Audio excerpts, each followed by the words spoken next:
Hello po, good morning sa inyong lahat. My name is June and welcome po sa panibagong episode ng ating vlog, June's Day Channel. Pag-usapan po natin, Office of the President, aprobado agad ang budget dahil sa parliamentary courtesy.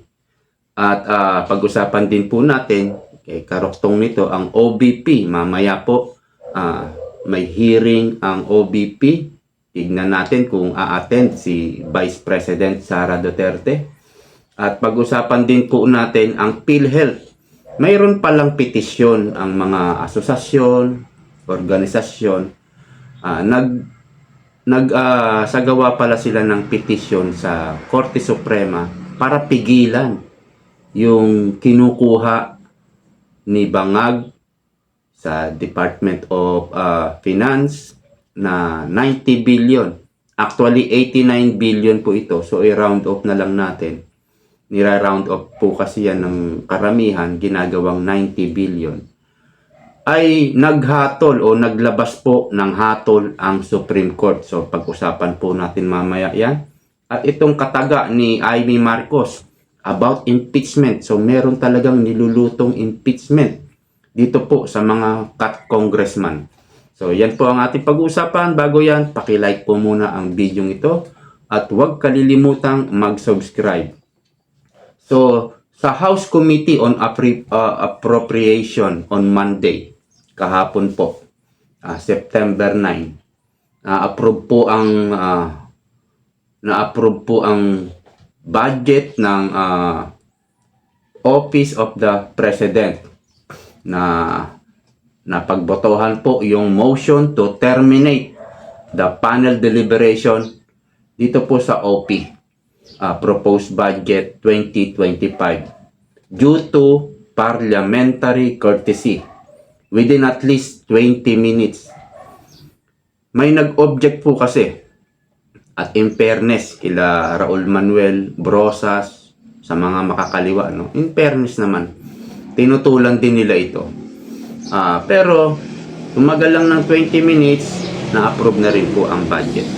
Pero kung walang nag-object, baka 2 minutes, 3 minutes lang po ito, approve na itong budget ng OP, Office of the Office of the President.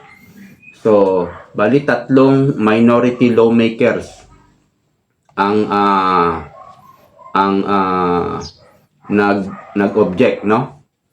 Ang isa ay si Brosas. Ang sabi niya, isinalang nga natin ang OBP dito.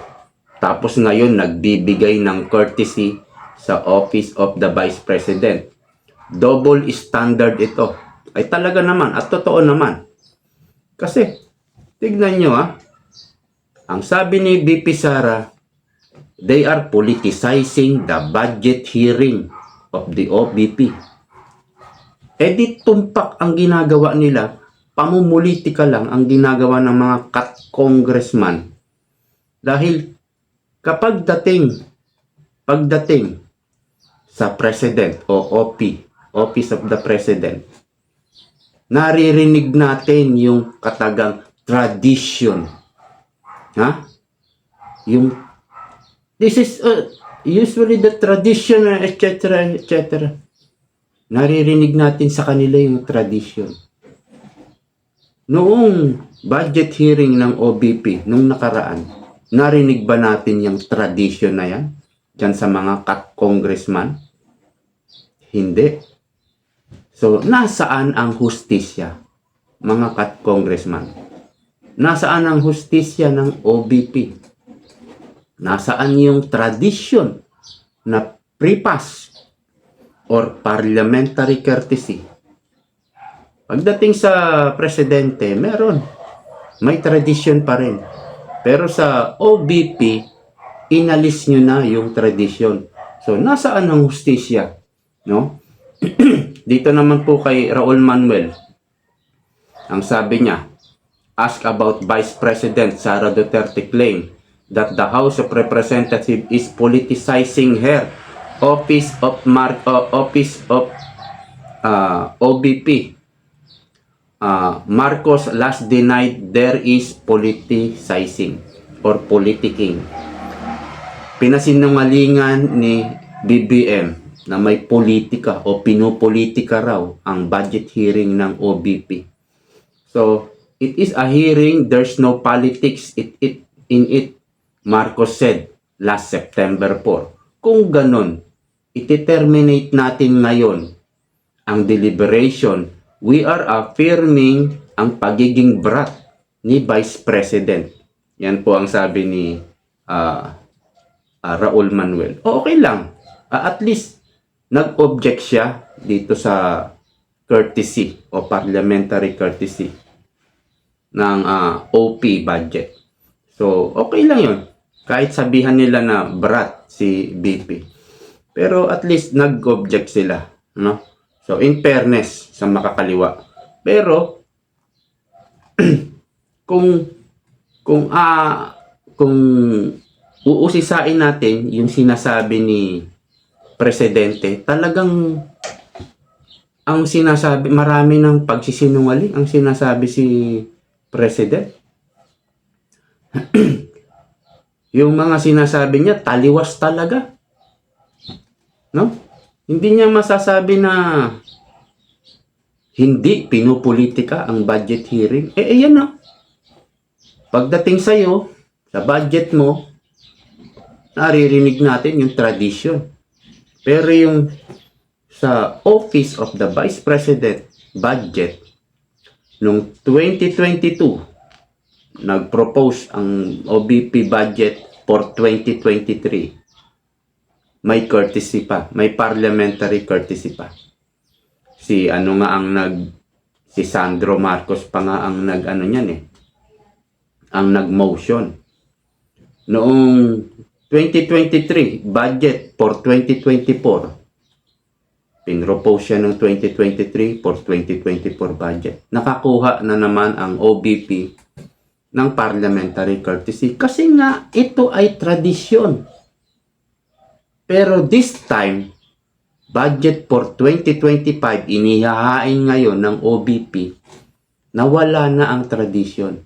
So, nasa ng hustisya, mga congressman? So, pag-usapan naman po natin itong sinabi ni Amy Marcos na talagang mayroong niluluto ang mga ito na impeachment laban kay BP Sara. At mayroon siyang sinabi at ating lang babasahin. Wait lang po . So, eto na. Basahin po natin. Ato. Sa mga nasa Kongreso, gigil na magsampa ng impeachment case laban kay BP Inday Sara. Magsilbing paalala ito na ang gusto niyong paglaruan ay ang demokrasya, says Marcos in a state posted on Monday, September 9, 2024. She adds, ang mga hakbang na ito ay kabastusan sa pasya ng bayan at resulta ng eleksyon, isang panghamak sa boses at karapatan ng sambayanan sa pagpigil sa kanilang leader. Alalahanin ninyo, ang tagumpay na naitala ng kaniyang boto ay ang pinakamalaki sa kasaysayan. Naghahamon ba kayo sa 30 million or 32 million? O naghahanap kayo ng gulo upang hatiin ang bayan na may napakaraming problema sa kasalukuyan? She says. So yan po ang kataga na sinabi ng kapatid ni BBM na si Amy Marcos. So, okay. Salamat, Madam Amy Marcos. Pero alam natin na si Amy ay re-electionist. So, kailangan niya ng boto ng Mindanao, especially Davaoenos. Kailangan niya rin ng boto ang Visayas. So, hindi natin alam kung mangga na naman ito. Kasi iba po yung, alam nyo yon, yung salita pagdating na sa gawa. Iba yun eh. Kaya sa akin, kung ako papipiliin, Amy Marcos or Philip Salvador. Dito na ako kay Philip Salvador.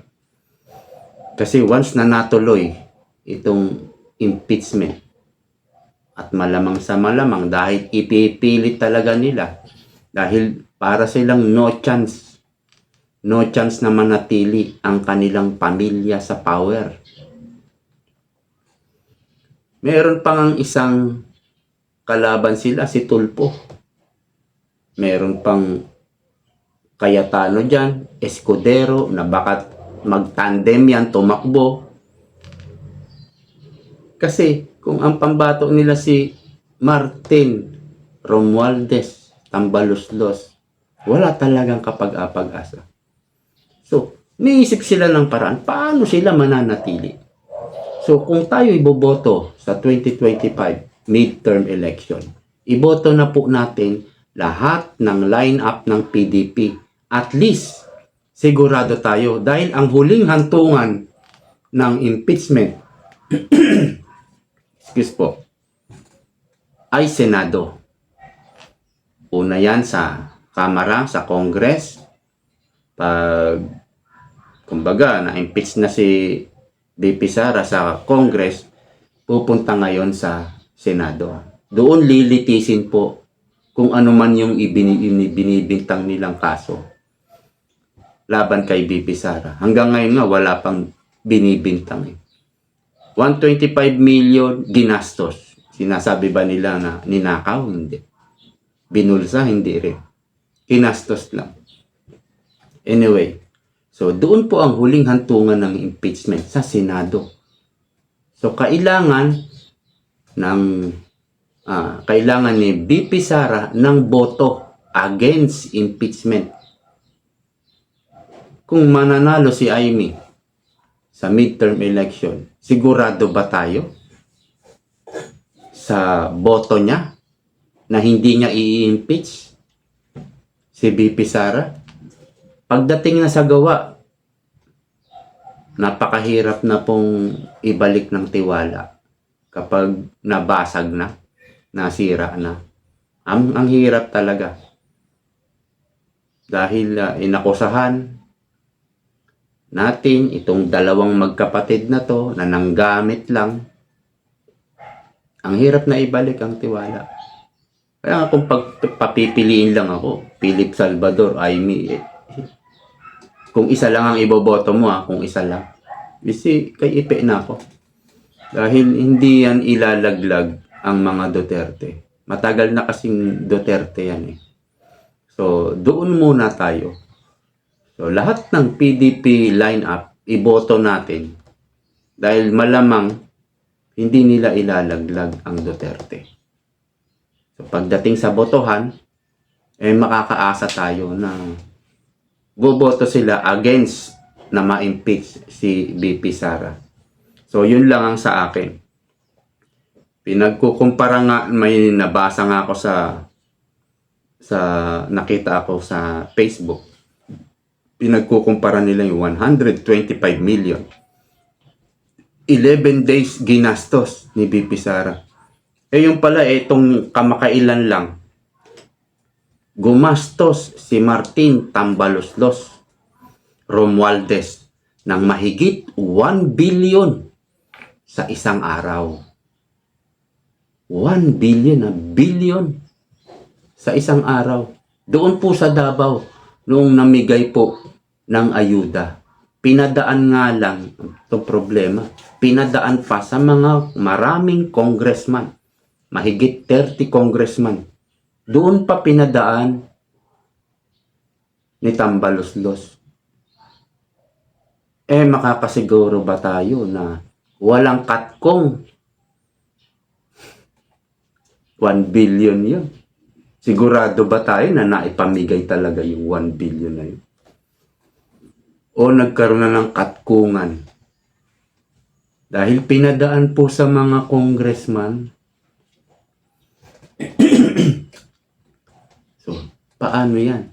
Doon, posible, may bulsahan, may nakawan.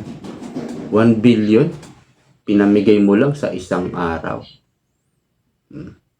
So, talagang pwede mo ihambing yung 125 million at 1 billion. 11 days, ito, 1 day lang.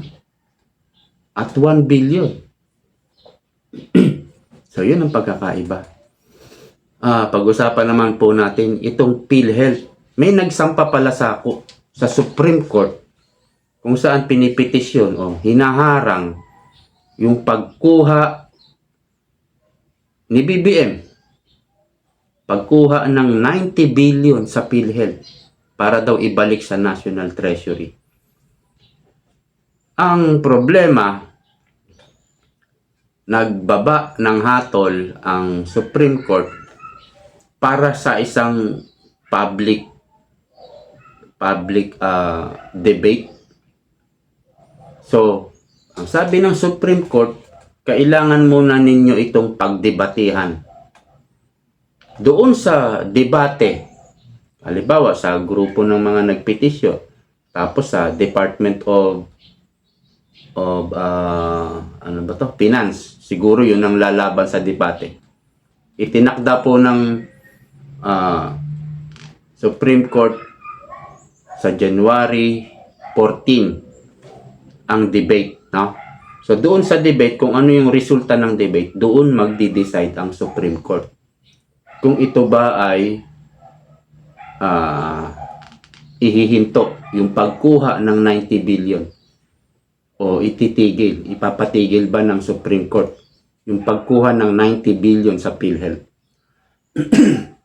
Ngayon, ang problema, noong Mayo, nakakuha na pala ang Department of Finance, yun sa pinamumunuan yata ni Recto, ng 20 billion noong Mayo.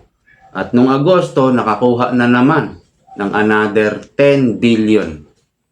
Ilan na? 30 billion na ang nakuha.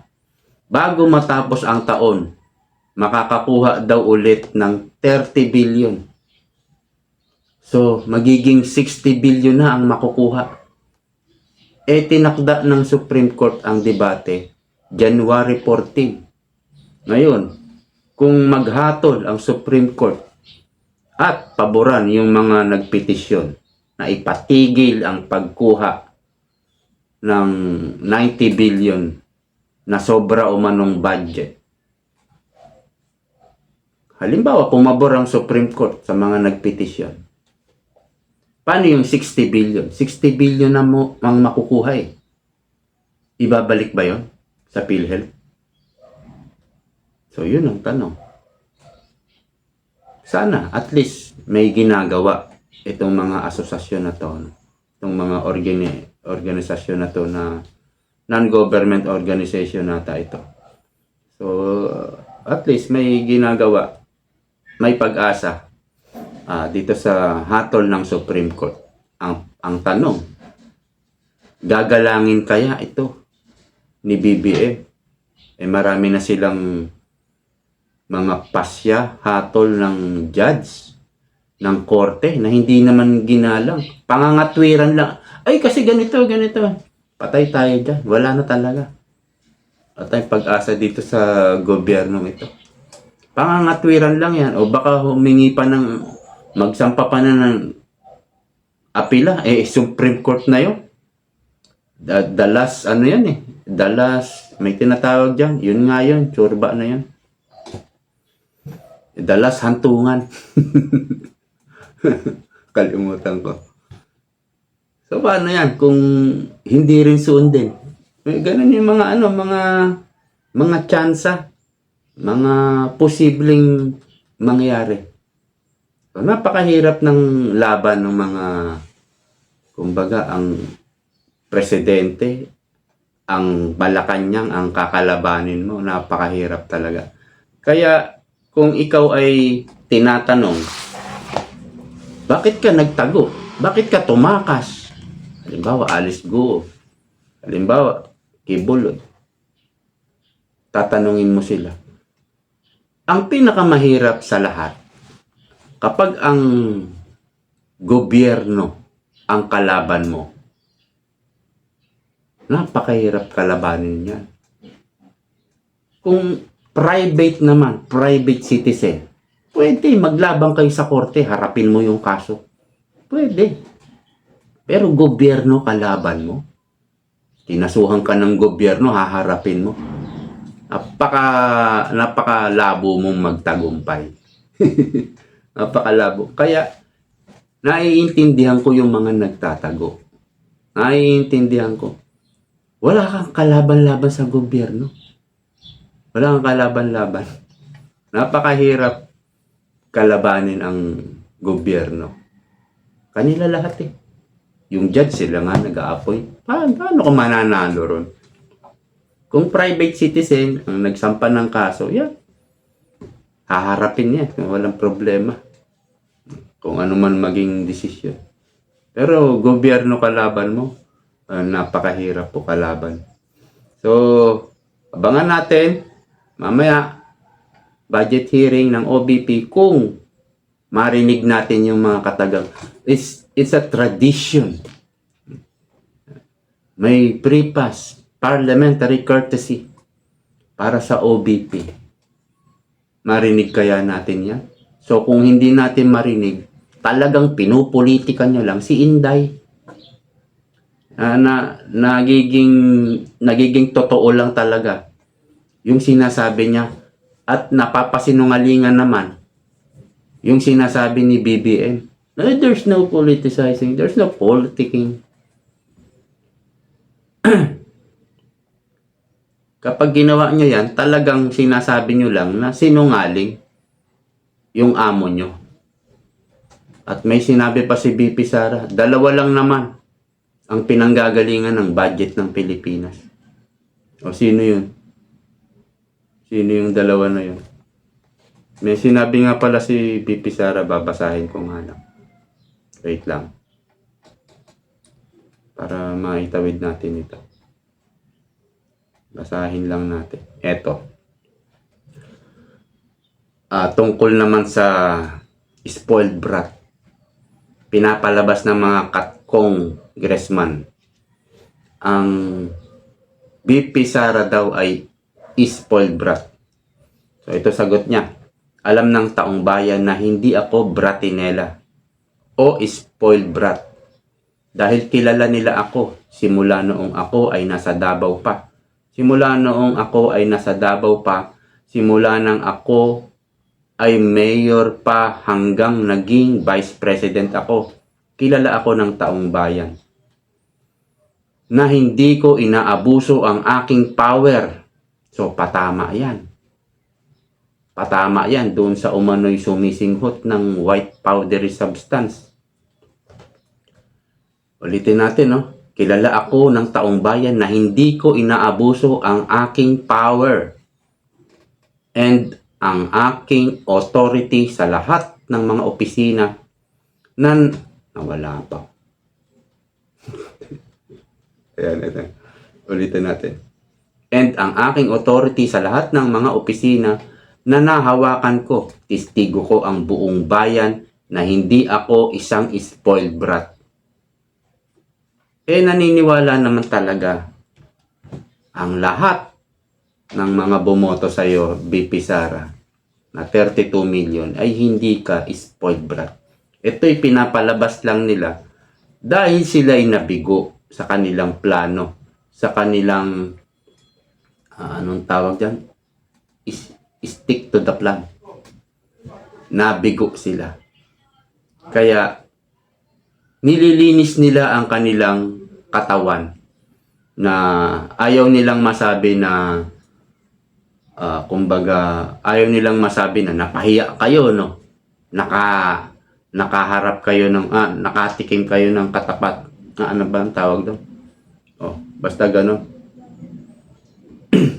Ayaw nilang masabi, kaya kung ano-ano na lang sinasabi nila sa BP Sara, parang personalan na.